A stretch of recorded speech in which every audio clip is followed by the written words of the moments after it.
The Yat Sing Music Club was founded in 1942 by Chinese immigrants in Portland, Oregon. Yat Sing is two Chinese words. Yat mean Cantonese, and then Sing is the sound, the voice. So Yat Sing is the voice of Cantonese. The club was started to raise funds for China's defense against Japan during World War II. Over 80 years later, Yat Sing preserves Cantonese opera through ongoing rehearsals and community outreach. And I sing it, I feel like I am saying a poem out. And then it's something that you really enjoy. It's beautiful. Yat Sing Music Club is particularly important for the older generation. At most performances, seniors make up both musicians and the audience in the hall. As people aged, they left the group, and we kind of like pretty much down to the point of the bare minimum.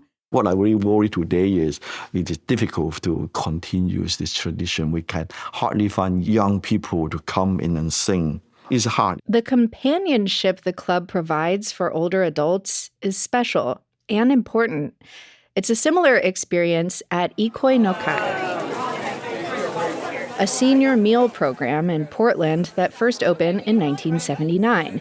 It offers a community space for local Japanese Americans, bringing people together over food and social connection. Lots of older adults also fill the space here. Because the older you get, you tend to get isolated if you don't make an effort to go out and meet people. In Oregon, social connection is more important than ever. The latest census data says the state ranks among the highest in the country for residents who report feeling lonely. These extracurricular activities really add to the quality of the experience of our seniors here. It was a safe space for people to be unapologetically Japanese and not worry about the white gaze. Like if I ever woke up super depressed or super feeling isolated or lonely or whatever, all I would have to do is to come here. From the Gert Boyle studio, I'm Jen Chavez, and this is The Evergreen, a podcast from OPB about the place you call home. Today, the story of Yat Sing Music Club and Ikoi no Kai, two groups in Portland who provide a space for older adults of color. OPB's Winston Szeto is our unofficial senior communities reporter, and he's here to break it all down.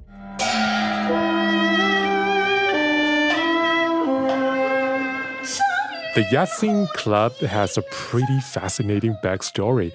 Like you mentioned earlier, it was started by a group of Chinese immigrants during World War II to help raise money for China's fight against Japan. This is Winston. His real title at OPB is Digital Producer with OPB's Weekend Edition.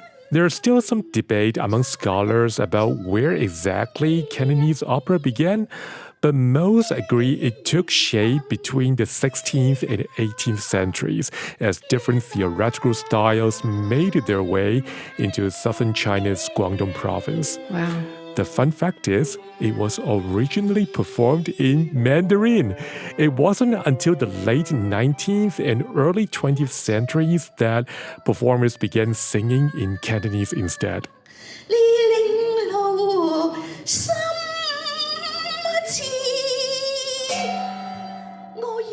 Winston says that timing matters because it was also when many Chinese immigrants brought Cantonese opera with them to Chinatowns across North America. Under the harsh restrictions of the Chinese exclusion era, this art form became a lifeline, something familiar, powerful, and deeply entertaining. And before and after World War II, top performers from China brought their dazzling costumes to cities like San Francisco. A lot of those outfits even ended up in Portland. As for the Yat Sing Club itself, it's been around for more than 80 years now, with generations of members coming through. The oldest current member is John Lee. He joined back in the 50s when he was just a teenager. 我哋響人咧跳舞玩嘛，得係愛，好中意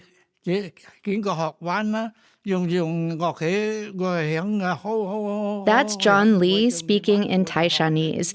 He said, I listened to musicians playing and learned from them. They saw I was smart and taught me how to play. I can play several instruments. During practices and performances, John looked completely at home. He clearly loves Cantonese opera, and he seems to really enjoy being around the other club members. I believe it's that mix of passion for the music and a deep sense of community that kept him coming back all these years. That's so nice.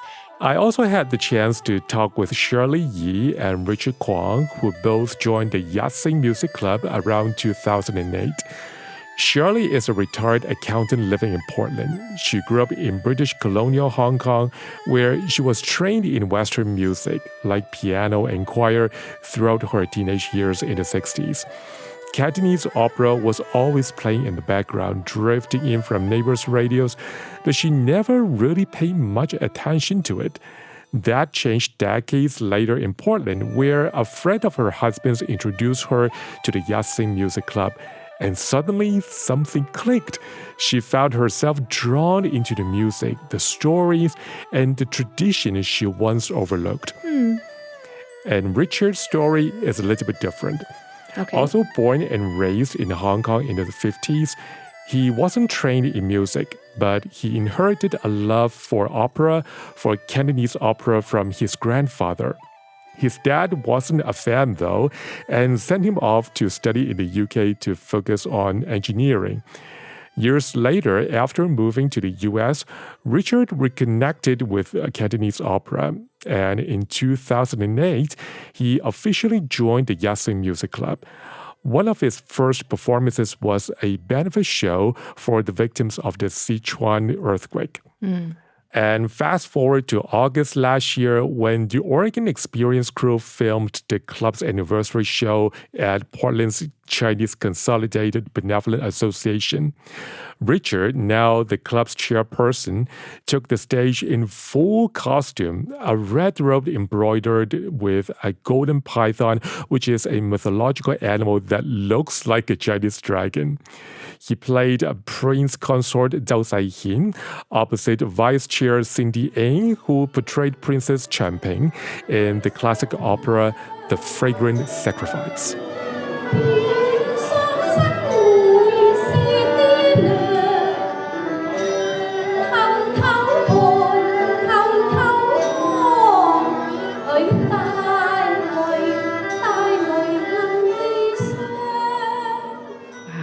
And the music sounds just so beautiful. I understand the lyrics often focus on stories of heroism in times of conflict. Is that right? That's right. Fragrant Sacrifice comes from a famous Cantonese opera called The Flower Princess. It tells a heartbreaking love story set in the final days of the Ming Dynasty. On their wedding day, Prince Consort Zhao Saihin and Princess Champing chose to defy the invading Manchu-led Qing dynasty in the most dramatic way possible, by toasting with poisoned wine and ending their lives together. It was a powerful act of love and resistance, all in one.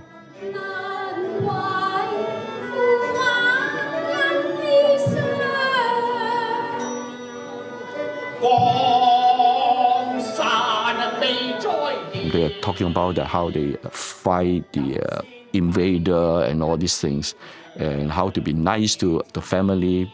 That's Richard Kwong again. He's talking about the song you're hearing.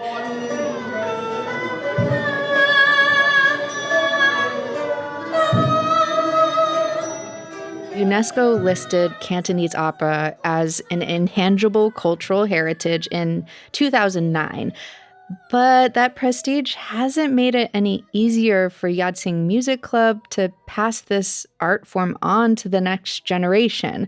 At most performances, seniors make up both musicians and the audience in the hall. What I really worry today is it is difficult to continue this tradition. We can hardly find young people to come in and sing. It's hard. And so while there is a struggle to find younger people, this club and space is very special for older adults. They're there to connect, socialize, and celebrate their culture. I believe it's more important than ever to document the seniors of the Yat Sing Music Club, capturing not just their love for Cantonese opera, but also the joy they find in connecting with each other and celebrating their heritage. At a time when diversity, equity, and inclusion are being challenged by some people, preserving these cultural spaces feel both urgent and meaningful. He says it made him sad to learn that the club was struggling to bring in younger members, largely because of language barriers and a disconnect from the art form. But what broke my heart even more was hearing that over 95% of their traditional costumes, headdresses, and banners collected from China and San Francisco over the years have been lost to fires, floods, and other factors. Oh no. Yeah, that's why I feel such a strong sense of purpose in creating this Oregon Experience documentary. This isn't just about preserving history. It's about giving younger generations a way to rediscover it. And maybe, just maybe, this film can help spark interest among young speakers and learners of the Chinese language to carry the torch forward. Yeah, I hope so. Well, coming up after a break, we'll hear the story of the lunch program Ikoi no Kai and how it's helped foster community for Asian American seniors.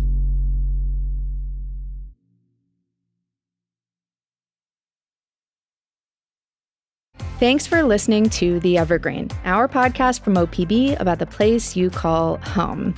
If you like what you hear, subscribe to us on your favorite podcast app, and we'll brighten your Monday morning a little bit with something new and exciting to listen to each week. You can also follow OPB on Instagram at OPB Photo, or follow me directly at Jen Chavez OPB. That's Jen with 2 N's. And I'll keep you posted on everything Team Evergreen is up to. And remember, this episode about senior communities of color and all the great OPB reporting and storytelling you hear on this show is made possible by the support of many thousands of OPB members. That's the beauty of public media, my friends. Support our journalism by becoming an OPB sustaining member today at opb.org/pod. And now, back to the show. Ikoi no Kai is a meal program for older adults. In Japanese, it means a place of rest. The meal program has been a gathering place for generations in local Japanese American communities and beyond. It started in 1979, on Valentine's Day. Back in the 70s, before Ikoi no Kai existed, 2 Japanese American organizations in Portland, namely the Japanese American Ancestral Society and the Japanese American Citizens League, they conducted a community survey. What they found was eye-opening. A lot of older Japanese Americans were looking for a meal program that not only offered nourishing food, but also gave them a chance to socialize in Japanese. Using that data, the founders were able to secure funding from Multnomah County to launch the program. But in 2008, the county shifted its focus to broader Asian meal programs and stopped supporting ones specifically serving Japanese communities. That could have been the end. But instead, Ikoi no Kai adapted. It became an independent nonprofit, started relying on donations, and leaned even more into serving authentic Japanese meals. These days, Ikoi no Kai is open every weekday except Wednesday. They serve beautifully plated 3-course Japanese meals, including soup, a main dish, and dessert prepared by chefs who truly know the cuisine. That sounds amazing. Yeah, exactly. So since day one, the program has been based in the basement of Epworth United Methodist Church in Portland's Hawthorne neighborhood. That's where I visited for the first time last October, just before I began interviews. I was genuinely struck by how clean and welcoming the space was. Oh, thank you so much for your help. Here we go. We need, 5? and even more by how warm and kind the diners were. There are a couple of lovely traditions at Ikoi. One of them is the sing-along session that happens 2 days per week. And another lovely tradition is after every meal, the program's director leads everyone in saying, "Oishikatta desu," which means it was delicious, as a way to thank the chefs and volunteers. Without further ado, let's give Chef Naomi and our volunteers our words of appreciation. Can we give them an oishikatta desu on 3? 1, 2, 3. Oishikatta desu. It's a small moment, but it says a lot about the heart of this place. Yeah, it does. And you know, Winston, I remember passing by this church and seeing their sign for years. And I was so happy when you did this story and I got to learn about what was happening inside. Can you give us a sense of what this place means to people who go there? Yeah, Jen, I had a chance to chat with a lot of seniors at Ikoi, but I sat down for a longer interviews with 2 of them. One was Michiko Usui Kornhauser, who was 88 when we spoke. Michiko was born and raised in Japan and lived through World War II. She has been living alone in Portland for years now. Her husband passed away and her son moved out of state for work. Instead of moving into a senior living facility, Michiko made a different choice.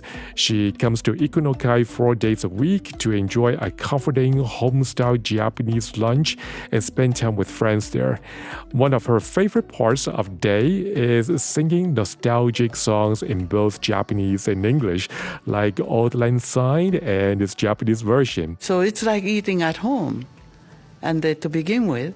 And then people who come around and have meals together got to know each other and just feel comfortable. I'm so lucky that I can sing all these Japanese songs that never expected in Oregon. My goodness. I also interviewed Frances Polk. She was 85 when we spoke. She grew up right here in Oregon, and like thousands of other Japanese Americans during World War II, she and her family were forced into the Minidoka concentration camp in Idaho. After the war, they returned to Oregon, and Frances would occasionally come to Ikoi with her parents. But it wasn't until she retired from her teaching career about 30 years ago that she became a regular. These days, Frances makes it a point to come 4 days a week. Even though her parents and many of her friends who also went through Minidoka have passed on, she keeps showing up. Since the end of the COVID-19 pandemic, she has built a tight-knit group at her lunch table. And to her, those connections are priceless.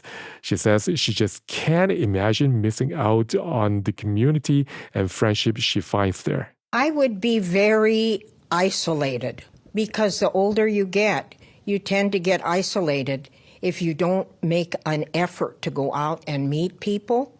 And so I know I would be very isolated because I would just be living with my son, and my son is not a terribly social person. It's clear that these meal programs really bring people together. And in Oregon, that social connection is more important than ever. The state ranks among the highest in the country for residents who report feeling lonely, according to the latest census data. Winston looked into this data, specifically how often people from different ethnic groups in Oregon, Washington, and California say they always or usually feel lonely. In Oregon, Latinos reported the highest levels of loneliness, with more than 18% saying they often feel that way. That's actually higher than the same group in Washington and California. And interestingly, across all 3 states, white people reported similar levels, about 13.5% in Oregon and just slightly lower in the other 2 states. Black people reported about 7% in Oregon, which is noticeably lower than in California, where that number jumps to more than 15%. And when it comes to Asian communities, more than 14% in Oregon said they often feel lonely, which is actually higher than in both Washington and California. So what does this tell us? Well, it's a reminder that loneliness doesn't affect all groups in the same way. And it varies even across states that are geographically close. Yeah, that's so interesting. Thank you for breaking that down. I know social isolation isn't just an issue for older adults. In your story, you also focus on how the recent Household Pulse survey shows that younger Oregonians, particularly those 18 to 29, report even higher levels of loneliness, with an estimated 26% saying they always or usually feel lonely. I'm curious, did you meet any young people at Ikoi no Kai seeking social connection amongst their communities? Absolutely. I had a chance to speak with two younger members of Ikoi no Kai, who are Ame Hayashi and her spouse Danny Nevitt. When we talked, Ame was 36. She grew up in New York City, where she spoke Japanese at school and made yearly trips to Japan with her family. These days, she volunteers at Ikoi no Kai translating menus, helping with event calendars, and co-producing YouTube videos that highlight nostalgic Japanese music. Abe told me her first visit to Ikoi no Kai happened during a sing-along session. That moment stuck with her, and it made such an impact on her 67-year-old mother that she kept coming back.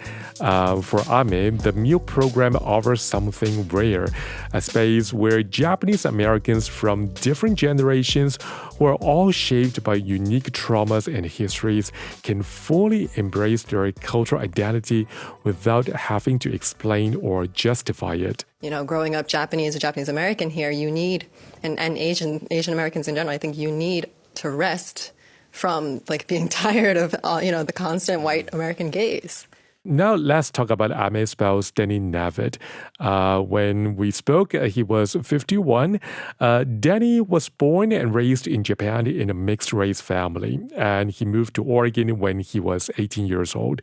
After spending much of his adult life in New York City, he realized something surprising. He had rarely had meaningful interactions with Japanese elders until he settled in Portland. That changed when he got involved with Ikoi no Kai. Danny said the friendships he has built with Japanese American seniors there have completely shifted his perspective on aging and deepened his connection to his cultural roots. I think people look at elderly people and think, oh, there's an old person. But when you hear their stories, the things that they've done, the things that they still do or what they love doing or the lives that they lived. And it's like, you learn so much. It's so wonderful hearing about how special these places are for the people you met. Before I let you go, Winston, I want to ask you, what do these stories mean to you? Why did you want to pursue them? Let me tell you, I'm turning 47 later this year, okay. Which means I am less than 20 years away from being considered a senior myself. In our society, there is so much emphasis on youth. Being young is often celebrated in the workplace, in the media, in pretty much every aspect of life. But we rarely stop to think about the needs of older adults, let alone share their stories, right? And when it comes to seniors of color, their voices are even more overlooked. That's why I've made it a priority to connect with senior communities of color here in Portland, to spend time with them, listen closely, and tell their stories. Stories that reflect their passions, their cultures, and the wisdom they carry. Stories that deserve to be heard by our OPB audience. Yep, that's right. And what do you hope listeners take away from these stories when they hear them? Yeah, so for those of you who are listening, if you are still with me, I want to invite you to imagine something. What will your life look like when you are a senior? Picture yourself a few decades from now. Maybe your family members have moved away and you are looking for ways to stay connected. In those moments, what helps you feel grounded and connected to others? For many people, it's culture, the familiar comfort of food, music, language, and tradition. That's exactly what stories like Yat Sing Music Club and Ikoi highlight, how culture creates connection, especially later in life. My hope is that after hearing this episode and reading these stories, you will walk away with a deeper appreciation for the unique needs of seniors and a greater awareness of the loneliness they often face, something that can touch all of us across generations. Well, Winston, thank you for your wonderful work on these stories and for joining us on the podcast today. Yeah, Jen, thank you so much for having me. I appreciate that. You can learn more about Winston Szeto's stories on the Yat Sing Music Club and Ikoi no Kai at opb.org. We'll also link them in our show notes. Thank you for listening to The Evergreen, a podcast from OPB. Mia Estrada produced this episode, and our technical director is Stephen Cray. Nolene Silva engineered the episode. The OPB podcast team also includes Julie Sabatier, Sage Van Wing, and our new intern, Malia Fass. Winston Szeto did the interviews you heard. Music in this episode comes from the Yat Sing Music Club, Ikoi no Kai's sing-along group, and Audio Network. If you have a question for us, please don't hesitate to reach out. Email us at theevergreen@opb.org. I'm Jen Chavez. Catch you later.